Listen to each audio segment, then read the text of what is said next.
The Brandon teenager is lucky to be alive following a one-vehicle rollover crash in Fond du Lac County. It happened shortly before midnight on Sunday on Highway 23 near Highway Y west of Fond du Lac. It's every parent's worst nightmare. Tanya Swagel Hansen was home sleeping when her phone rang. It was her son, Noah Kaufman, on the other end. He said that he had been in an accident somewhere on 23, wasn't sure where. He was hurt and he needed help. And joining us on the final segment of the show, Tanya Hansen. And Tanya, we greatly appreciate you joining us on the program. Thank you for having me. And it's got to be difficult to come in just a couple of days after this happened. Fortunately, in this case, your son's going to be okay. But I felt it was important to get the message out and to be honest about what happened here. We had graduation parties over the weekend. There are going to be more coming up in the next several weeks.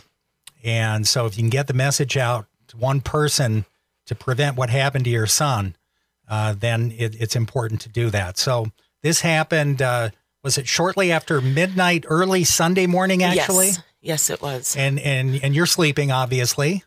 Your son how old is he? He's 18. Did he graduate? Yes, his graduation ceremony is at Moraine Park on the 7th. Okay. But he went to Rippon's graduation on Saturday. The high school graduation. Yes. He has friends. Yes, that's where he did go to school. And then he went to graduation parties after that. Okay. Did he tell you, and does he live at home? He just moved out with a friend a couple of weeks ago. Okay. And now he's moving back home. Okay. So what happened? You get the phone rings and what happened? The phone rang and it was Noah crying, telling me that he had crashed his car and it was really bad and that there was blood everywhere and he needed help. He didn't know where he was. He was on Highway 23 in a cornfield. So what did you do at that point? I told him I loved him and I told him I had to hang up the phone so that I could call 911. I didn't know if I'd ever hear his voice again when I hung up the phone. So you called 911 and what did they say? They were trying to figure out what happened, where he was, and all I could tell him is I don't know. He says he's hurt off of 23 and he's in a cornfield. I don't know what direction. I don't know anything. He thought he was by KK and 23, which is a couple miles from our house. Is that where he was? No, he was about 10 miles east of the location that he thought he was. So it was before that. So what did you do then? So my husband and our youngest were driving looking for him. We went to Rosendale, turned around, went all the way back to Ripon, turned around, and then we were heading back east on 23 the whole time, talking between 911 and my son. And what you mentioned, your son posted a Snapchat? He did. I did see it, and it was pretty gruesome. Snapchat has a map feature, so when he posted this video that he needed help, he was in the accident, his friends were able to use the map feature, and I started getting messages, and his friends started driving to the location that the Snapchat map said it was. By the time my husband and I were east of Rosendale, 911 called me back and said that he had been located and that I couldn't go there. I asked why. I said, we're looking for him. Where are they?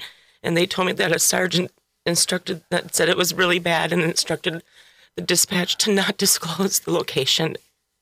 And I hung up and I kept driving.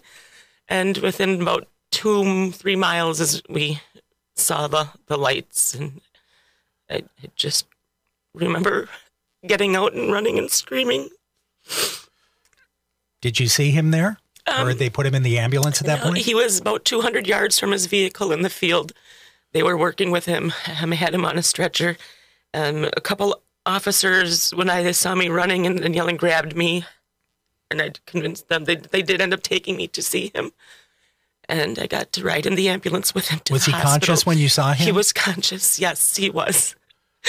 I mean, when you saw him that he was conscious, that must have been a huge relief. It was amazing. It was so amazing. And the officers didn't want you to see him because they thought he might not survive? My understanding is they were looking on the wrong side of the road first, because this crash spans, from what we can see, maybe almost a quarter mile start to finish. They located his vehicle first. My understanding from people is that they really didn't expect to find a survivor when they saw the vehicle. He's tossed from the vehicle. 200 feet? I'm not sure how far he was actually tossed. I know he was located about 200 feet from the vehicle. But thank God it was a rollover crash. Yes, he remembers being sucked out the window. And thank God the vehicle didn't roll on top of him. Right. So he had been at these parties earlier. He'd been drinking? Apparently, yes, he was. And this is the thing that parents are always concerned about. And a lot of parents say, well, it's not going to happen to my kid. Right? Absolutely. But it does. It does. It happens. He was alone in the vehicle? Thankfully, yes, he was alone. I mean, just your being here describing what's going on is the obvious message that you cannot drink and drive. But you're talking, and the parents who are listening, the kids who are listening, or the parents who are going to talk to their kids, what do you want them to hear? The biggest thing is just don't drive.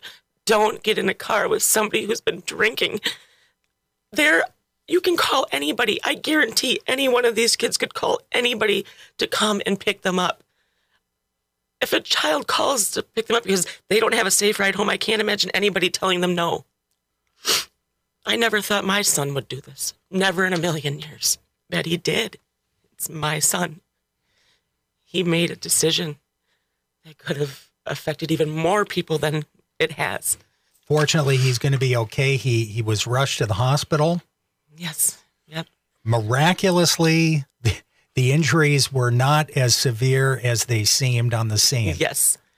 That's incredible. Yes. He is so fortunate. Nobody understands how he survived this. He should not have survived this. Everything was going against him to be able to survive, and he did. Did he go through the windshield, or was the window open? The driver's side window. He went through. I don't know if it was open or if it shattered. I mean, there's glass all over everything. Everyone, all the windows are broken out. Yeah. He's covered, head to feet with cuts. And did he suffer any broken bones? No, none. We were told, because of the alcohol in his system, that's part of what saved him from having more serious injuries. I did do some research because of this, and this is something a lot of people don't really look into until it affects your own. And I saw 60% of teen deaths from car accidents involve alcohol. I'm just, I don't understand why we are raising our children in a culture where they think that alcohol has to be involved in every celebration, every event. Why do parents have alcohol at their children's birthday parties? Why are they handing out shots and alcohol when parents are taking their kids trick-or-treating? What are we teaching our children? You can't celebrate a graduation without getting drunk and then putting yourself in that position to get behind a wheel? I don't have the answers, but I don't want any family to go through this. Physically, your son's going to be okay. How is he doing emotionally? He's been pretty quiet. I talked to him about coming today, and while he wants to speak right now, he's just not ready. I don't think he knows what to say to anybody yet. Right. He has to process it in his own head, what he did first. Well, unfortunately, over the years, when these situations happen, we're talking about someone who dies in one of these crashes. And we're saying, what is it going to take? In this case, Noah has a story to tell, and he will be able to tell that story because he somehow survived this crash. Hopefully this will hit home for a lot of people, and just don't drink and drive. And like you said, I think this is important for kids. If they're at a party and there's not a safe ride home, call somebody, call your parents. Don't get in the car with somebody who's been drinking. don't get behind the wheel if you've been drinking. Don't drink in the first place. We made it known that Noah's graduation party is going to be completely alcohol-free. No adults are allowed to bring alcohol in either. None. We don't need it there. And I hope other parents will make that same decision to cut out all alcohol this year and every year from this point forward.